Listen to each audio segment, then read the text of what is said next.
Bom sábado. Quero dizer-vos uma coisa esta manhã. Quando preparava a mensagem para estar aqui, eu sentia que ela era tão grande para um mensageiro tão pequenino. E depois deste momento de louvor, eu posso dizer-vos que eu ainda me sinto mais pequenino.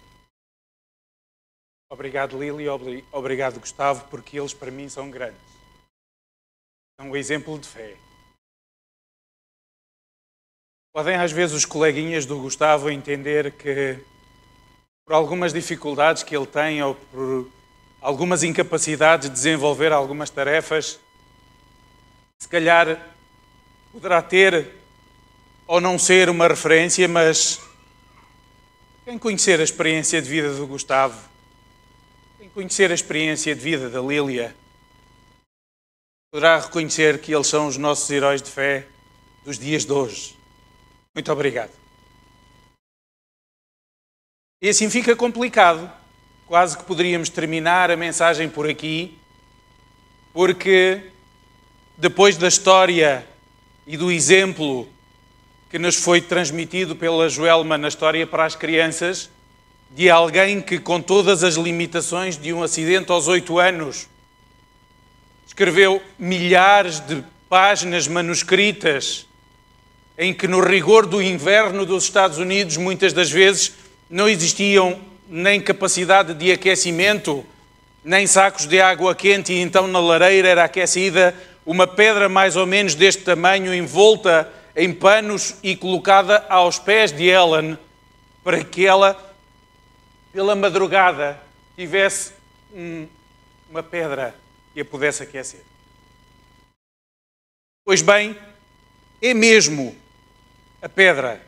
E se vocês olharem para o título, e se para alguns poderá não ser estranho e podem ser conhecedores da história, eu acredito que para outros esta história possa ainda ser um pouquinho desconhecida. E eu pedia-vos para que vocês acompanhassem na leitura do Evangelho em Mateus 21 e ler dos versículos 42 a 46.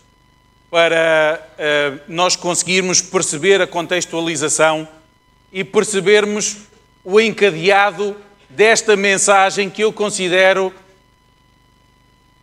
tão grande e ao mesmo tempo considero-me tão pequenino para ser capaz de a transmitir com o vigor, com a qualidade, com a abrangência que ela mesma tem. É Jesus que está a falar. E no versículo 42 podemos ver, perguntou-lhes Jesus: nunca lestes nas Escrituras? A pedra que os construtores rejeitaram, essa veio a ser a principal pedra, angular. Isto procede do Senhor e é maravilhoso aos nossos olhos. Portanto, vos digo que o reino de Deus vos será tirado e entregue a um povo que lhe produza os respectivos frutos. Todo o que cair sobre esta pedra ficará em pedaços, e aquele sobre o qual a pedra cair ficará reduzido a pó. E os principais sacerdotes e fariseus, ouvindo estas parábolas, entenderam que era a respeito delas que Jesus falava, e conquanto buscassem prendê-lo, temeram as multidões, porque estas o consideravam como um profeta. Esta é a base, é o texto, é o mote. É a contextualização para nós percebermos que Jesus tinha ido no dia anterior, não agora, mas tinha ido mais uma vez ao templo e tinha expulsado todo o comércio que ali se fazia em condição e em termos e a pretexto de adoração e louvor a Deus. E os líderes religiosos que ali estavam, alguns deles envolvidos também neste comércio, já tinham ficado indignados da primeira vez, mas não tinham conseguido dar resposta. E eles pensavam em seu coração: se isto acontecer outra vez, nós não vamos permitir que este homem fale outra vez connosco e nos corra daqui desta maneira. Mas o que é certo é que Jesus está lá. Eles estão conscientes disto.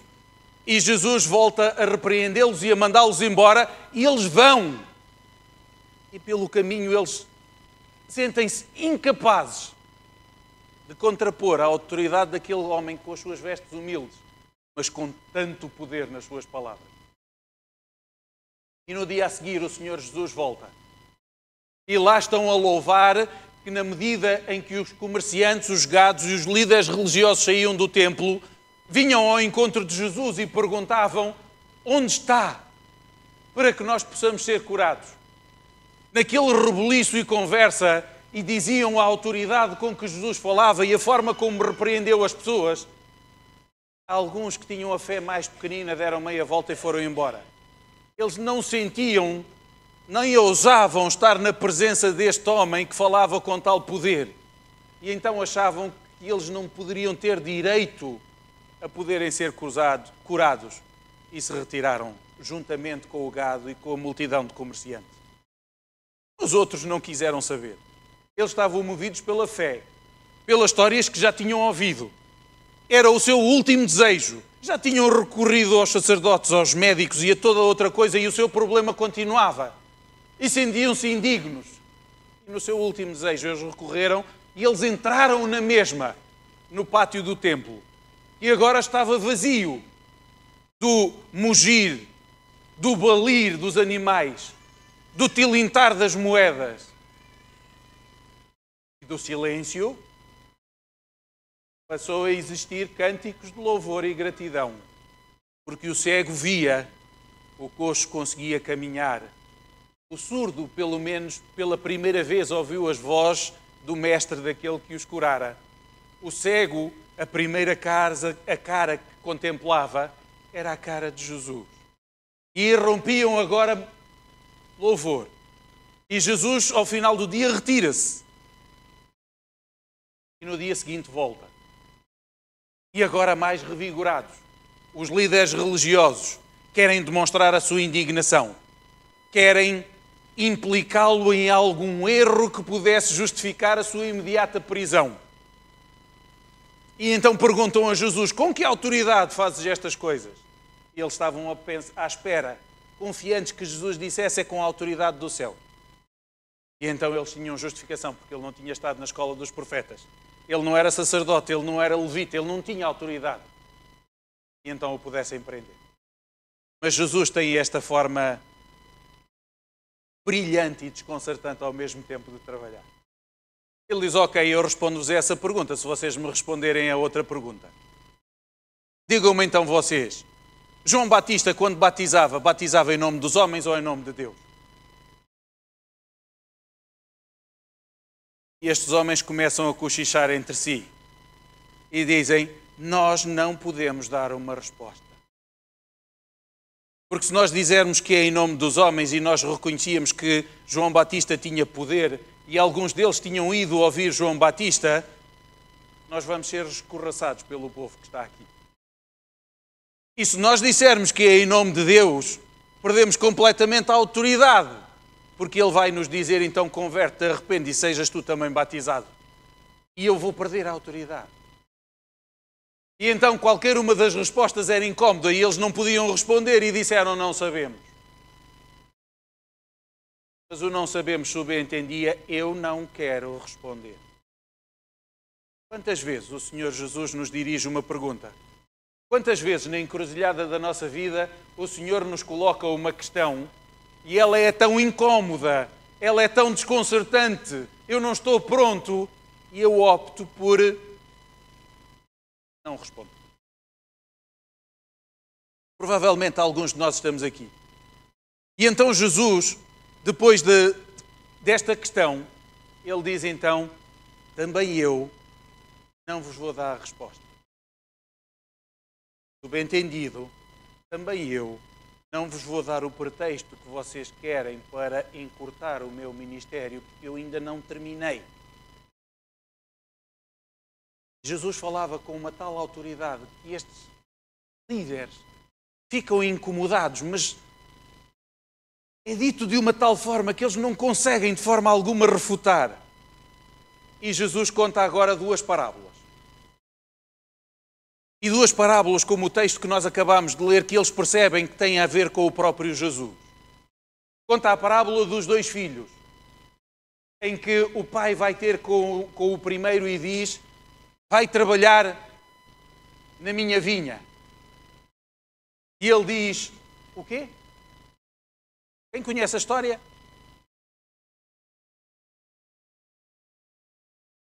O primeiro diz, claro pai, eu vou. Mas não foi. E o segundo, ele vai e fala com ele, e ele diz, nem penses, não vou. Mas foi. E isto representava as duas populações. E ali estavam naquele momento junto a Jesus. E os líderes religiosos percebem o que é que este homem está-lhes a querer dizer. E aqueles que pretendiam trabalhar para o mestre representavam aquele filho que diz, eu vou, mas na realidade não fazem aquilo que é expectável que seja feito. E depois tinham ali as prostitutas, os publicanos e outros miseráveis e doentes que tinham sido curados, que quando confrontados com este homem, eles diziam, eu não quero nada a ver com o trabalho para com a igreja. Quando confrontados com este sublime amor, quando confrontados com este poder, quando curados e sentiram-se perdoados, então eles não paravam de louvar, eles não paravam de testemunhar. E então eles estavam a trabalhar naquilo que diziam que nunca iriam ter de trabalhar, ou que jamais um dia iriam trabalhar. E então voltamos à pedra. Porquê a pedra?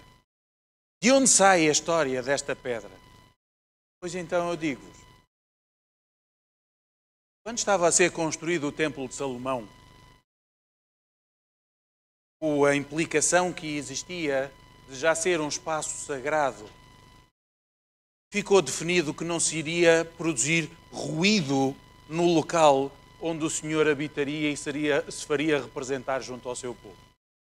Então, era lá, em cima, na pedreira, que eram cortadas e talhadas as pedras com o propósito de ocuparem o seu lugar cá em baixo. E então os construtores que estavam cá em baixo só tinham que pegar a pedra, ver qual era a referência que tinham e colocar no devido espaço. E esta história é real. Vem então uma pedra, uma enorme pedra, com um formato esquisito.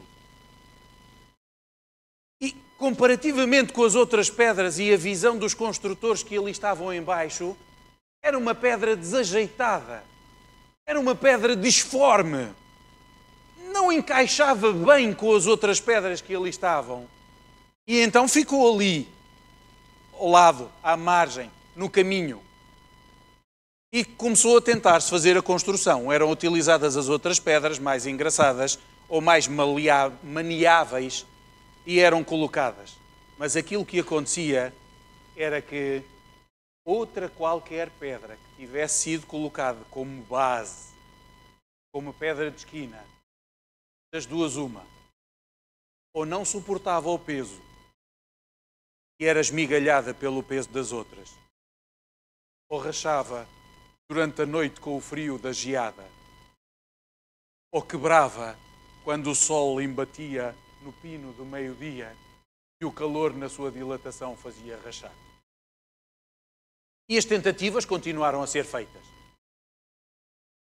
E a determinada altura, aqueles homens, aqueles construtores que estavam aqui embaixo, começaram a reparar que aquela pedra enorme, de formato esquisito, apesar de estar sujeita ao tempo, ao sol, não tinha uma fissura, não tinha uma falha numa aresta, mantinha a integridade da sua cor. E apesar das pancadas com as outras pedras ao passar, porque para passar ela estava ali no caminho, ela era grande, ela era pesada, não tinha sido movida desde que tinha chegado. Já os tinha aleijado algumas vezes e se calhar alguns deles tinham-lhes dado uma martelada ou batido com outras pedras na passagem, mas ela mantinha o seu rigor e a sua integridade. E então estes construtores começam a perceber que se calhar esta era a pedra que eles precisavam de suporte. Faltava fazer um único teste. Já tinha estado sujeito ao tempo, quente, tempo frio, a demora, a espera, etc. Faltava fazer o teste de carga. E então decidem colocar uma grande quantidade de pedras em cima, não em termos de construção, não, só a peso bruto em cima, a ver se esta pedra aguenta, e ela aguenta. Então são removidas todas as pedras. Esta pedra é cuidadosamente pegada e é cuidadosamente colocada. E a partir do momento em que se coloca esta pedra, toda a construção começa a fluir e as outras pedras que são colocadas começam a ter que ter uma reorganização em função daquela primeira pedra. Esta era uma das razões porque não foi usado logo no início. É que obrigava a uma reorganização, um reagrupamento da pedra. E o profeta Isaías foi tomado em visão e ele percebeu, pela descrição do mensageiro, que aquela pedra rejeitada iria ser perfeitamente representada por Jesus quando viesse à Terra, que seria rejeitado, testado e que finalmente iria ser sobrecarregado e moído por todas as nossas dores, por todos os nossos pecados, por todos os nossos sofrimentos. E é esta visão, aquela pedra, que aparentemente, inicialmente, poderia não ter aquela cor mais brilhante, mas era de elevado valor. Nós podemos ver ao dia de hoje que uma pedra de diamante em bruto, quando é retirado, quem não é entendido olha para aquilo, é um calhau como outro qualquer calhau. Mas o interior, a dureza e a resistência já existem e já lá estão.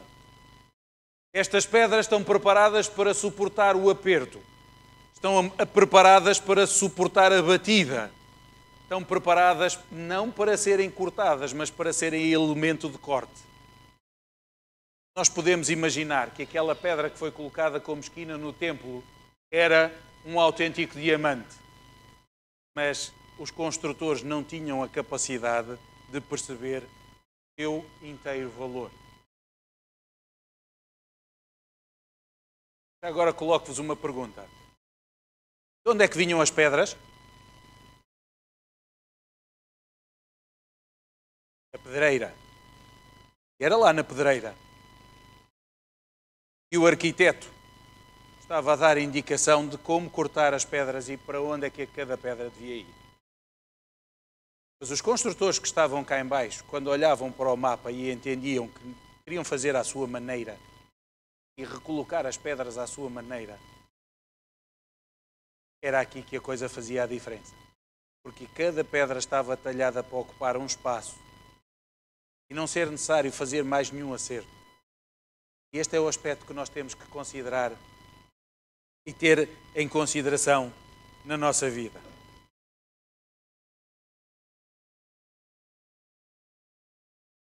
Porque falamos em pedra e porque muitas das vezes na igreja cristã dos nossos dias fala de Pedro como pedra, etc, etc. Vamos ver o que é que Pedro diz acerca disto em 1 de Pedro, no capítulo 2.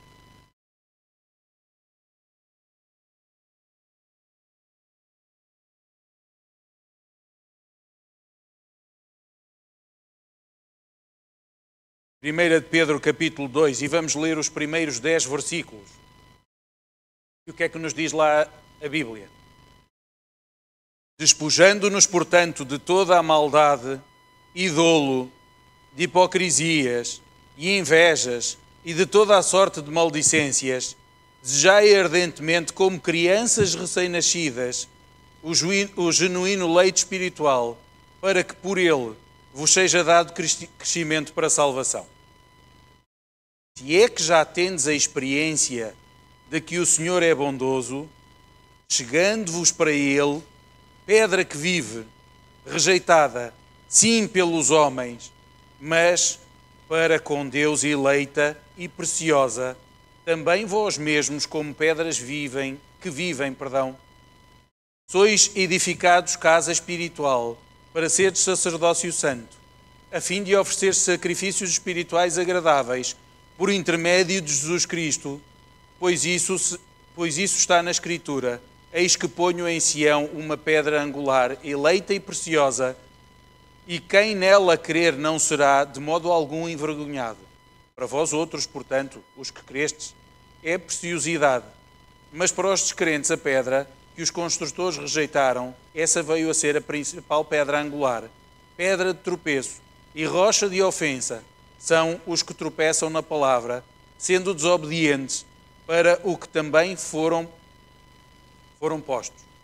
Vós, porém, sois raça eleita, sacerdócio real, nação santa, povo, propriedade exclusiva de Deus, a fim de proclamares as virtudes daquele que vos chamou das trevas para a maravilhosa luz. Vós sim, que antes erais povo, mas agora sois povo de Deus, que não tinhais alcançado misericórdia, mas agora alcançaste misericórdia. Pedro não se reconhece, como está escrito em Mateus 16, 18, que é utilizado como argumento quando Jesus se dirige a Pedro: Pedro, sobre esta pedra, e Jesus aponta para si. Porque Pedro, e muitos dizem Pedro significa pedra, significa, mas pedra de rio, seixo redondo, e as arestas deixaram de existir. Vocês já pensaram construir algum edifício em cima de uma esfera ou de uma estrutura oval? Era assim que era Pedro quando Jesus fala com ele. É claro que pela experiência e pela história, quando nós falamos que nesta construção são necessárias outras pedras, Pedro, e nós conhecemos bem a história, foi alguém que foi preciso acertar, preparar, e demora a estar preparada o trabalho. Mesmo Pedro, depois de Jesus ascender, mesmo Pedro, depois de tomar a palavra dentro do Sinédrio, ele ainda precisava de alguns acertos, porque quando ele se reúne com os gentios fora, ele atua de uma determinada maneira, mas quando vêm outros judeus, ele muda a sua atuação, porque ainda precisava de acertar as suas arestas. E é aqui que nós começamos a entrar na outra faceta. Todo aquele que está em contacto com esta pedra. E depois temos aquele palavreado que Jesus utiliza e que é doloroso. E podemos voltar a Mateus 21 e ler aquilo que lá está no versículo 44. E é aqui que começamos a entrar num grande dilema. É duro aquilo que Jesus diz aqui. Tudo o que cair sobre esta pedra ficará em pedaços. E aquele sobre quem ela cair ficará reduzido a pó. E aqui nós percebemos aqueles aleijados e doentes e coxos que estavam a dirigir-se ao templo e percebem o poder de Jesus e dizem: nós não podemos subsistir junto a este homem, porque ele é muito acima de nós. E deram meia volta e vieram embora. Estimados, aquele que cair sobre Jesus, aquele que levar as suas cargas a Jesus, aquele que tomar de Jesus o seu jugo, é aquele que sim, é perfeitamente despedaçado. Mas como o barro nas mãos do oleiro é despedaçado para que agora assuma a forma que Jesus deseja para a função que ele quer. Por isso, o ser despedaçado sobre esta pedra é bom, não é mau. É quando são eliminadas as minhas falhas, as minhas teimosias, os meus pecados, e eu estou pronto para ser utilizado, polido, transformado para a utilização que o Senhor Jesus pretende na minha vida. Mas os construtores, aqueles que às vezes quando têm uma base e entendem que não está direita, às vezes levantam um canto e colocam um calço para fazer um acerto, para dar o nível que entendem ser necessário. E aquilo que Jesus está aqui a dizer é que quem procurar acertar a orientação de Jesus, quem tentar corrigir o princípio do Evangelho, quem recusar a ação de Jesus na sua vida, não poderá subsistir. Será transformado em pó. E o pó, quando vem o vento, leva e dissipa-se. E não existe mais. Era isto que Jesus estava a dizer. Pois, mas o título diz a pedra rejeitada e as outras pedras. E então eu já falei de Pedro. Aquela pedra roliça que não tinha utilidade, que quando Jesus se dirige a ele, quer-te lavar os pés, e ele nem penses, não fazes nada disso. E quando Jesus diz, então não tens parte comigo, então dá-me banho inteiro, de cima a baixo. Então era Pedro como a pedra no rio. Se o corrente dá para aqui, ele vai para acolá, e se vier ao contrário, ele também vai. E então ele é acertado para que ele possa encaixar perfeitamente nesta estrutura. E temos Filipe. Filipe, o primeiro apóstolo a ser chamado. Certo? Filipe, que às vezes nós não reparamos muito bem na sua história, mas Filipe, o primeiro a ser chamado, é chamado depois de Jesus ter passado a noite inteira a orar antes de chamar os seus 12.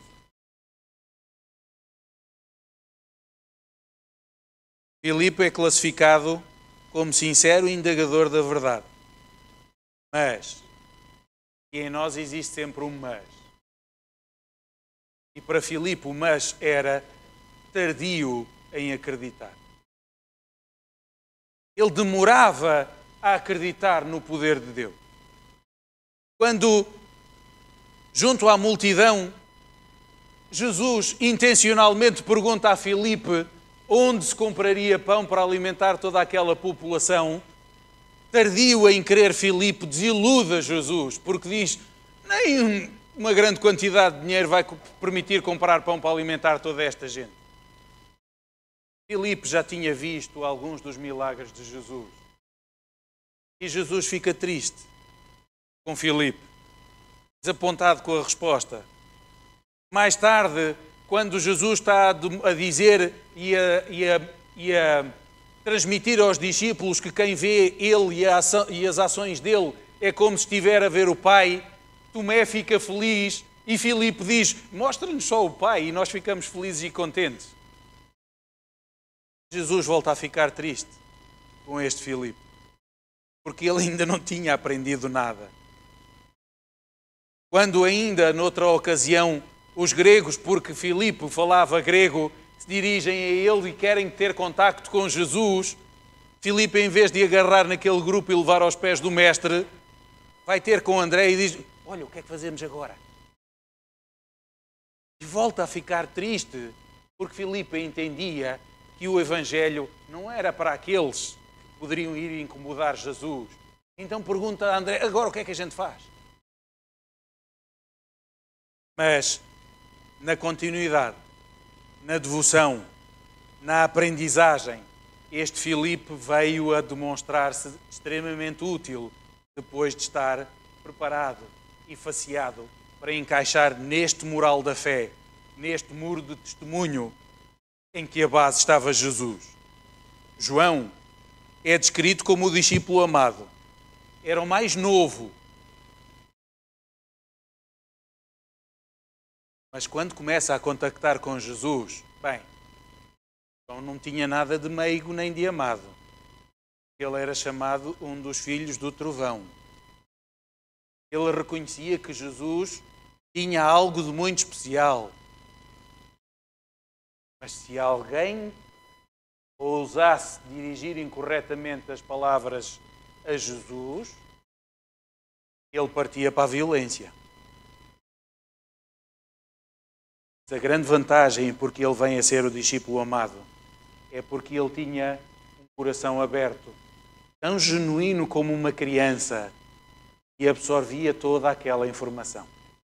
E ao absorver toda aquela informação, João é transformado, profundamente transformado, de tal forma que a ele é confiada a última mensagem redigida na Escritura de confiança e de esperança para aqueles que aguardam a segunda vinda de Jesus. E o que dizer de Mateus? Um cobrador de impostos, um traidor da sua pátria, altamente indigno e merecedor de qualquer perdão. Mas quando Jesus passa junto da sua banca e diz, segue-me, Mateus imediatamente se levanta e sai e vai atrás. Mateus percebeu que naquela palavra de Jesus todos os seus erros do passado e toda a exclusão do seu povo tinham sido perdoados em Jesus e ele não quer perder esta oportunidade. Ele não pensa duas vezes e ele vai. Poderíamos considerar em oposição Natanael, que foi convidado por Filipe, e este profundamente estudioso, e este profundamente devoto, mas quando confrontado com Jesus, um homem vindo de Nazaré, brutos, que eram os nazarenos, inqualificados, não havia ninguém de jeito que pudesse vir daquela terra. Mas quando Jesus se lhe dirige a ele e diz: de onde me conheces? Pergunta Natanael. E Jesus disse: tu estavas lá embaixo na figueira a pedir a revelação. Desse a conhecer o Messias. E ele então percebe que aquela aparência humilde, aquela proveniência miserável, era na realidade o Messias que conhecia o íntimo do seu coração. Ninguém mais tinha a capacidade de saber porque é que ele tinha estado ali em segredo a orar. E então ele entrega-se. E depois surge o mais qualificado dos discípulos. Quem era o discípulo mais qualificado? Era Judas. Ele tinha qualidades que poderiam ter sido fantásticas e extremamente úteis à igreja.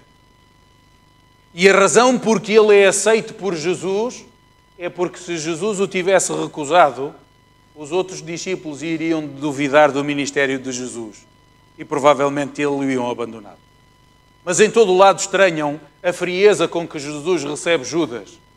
Porque quando Judas chega ali todo pomposo, Jesus diz: as raposas têm ninhos, têm covis, os pássaros têm ninhos, mas o Filho do Homem não tem onde reclinar a cabeça.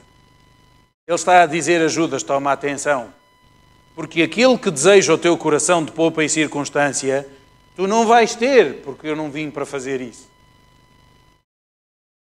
Mas desde o início até ao fim, Judas entendia que devia estar ali porque o Senhor Jesus era promissor. E quando ele finalmente entendesse revelar, ele tinha que estar lá para ocupar uma posição de destaque. Vez após vez, com a influência de Jesus, o seu coração sentia a influência e o amor de Cristo em seu favor e ele esteve quase a arrepender-se e a aceitar mudar a sua vida. Mas o seu orgulho e a sua determinação fizeram com que ele tivesse continuado. Não tivesse mudado.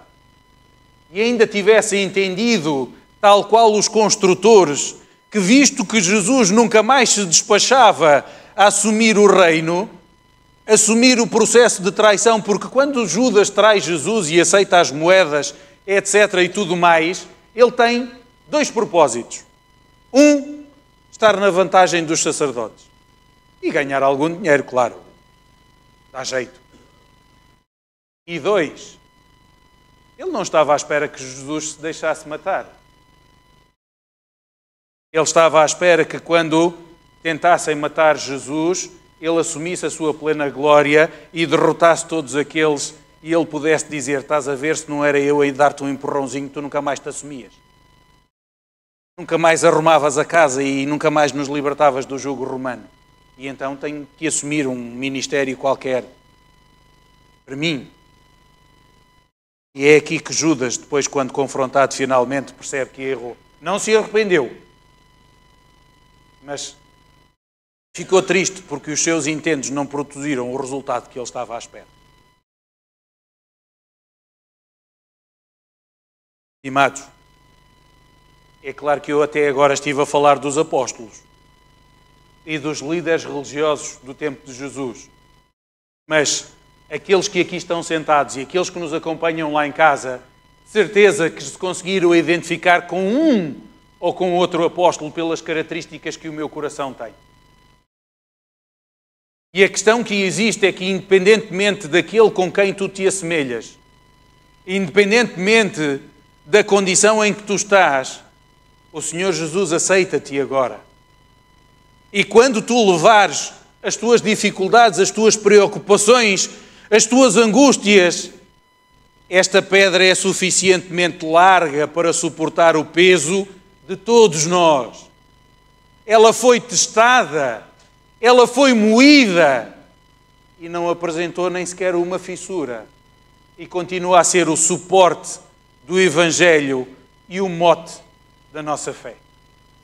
Agora tu é que decides se, com a dureza, com a resistência desta pedra, permitir que os torrões de barro que estão à tua volta sejam eliminados e estas impurezas, e possas ser afagado nesta pedra e alisado e ser trabalhado para ajudar a construir este muro de testemunho.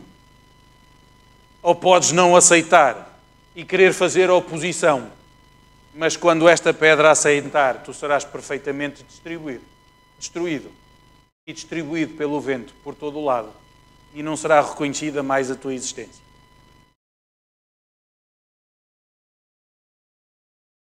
Romanos, diz-nos Paulo, Romanos 9:33.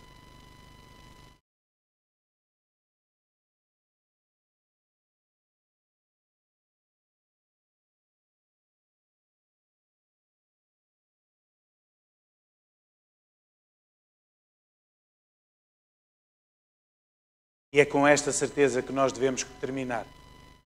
Como está escrito, eis que ponho em Sião uma pedra de tropeço e rocha de escândalo, e aquele que nela crê não será confundido. Esta visão que Isaías teve acerca desta experiência que aconteceu na construção do templo é tão importante que ela é relatada nos Salmos, em Isaías, por Paulo, por Pedro, por Paulo em vários textos, em Atos, por Jesus nos Evangelhos, está contido. E a pergunta que existe e que agora é: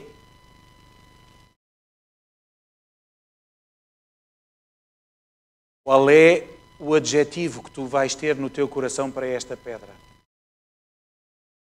A pedra angular, suporte, ou uma pedra de tropeço para destruição? Gonçalo.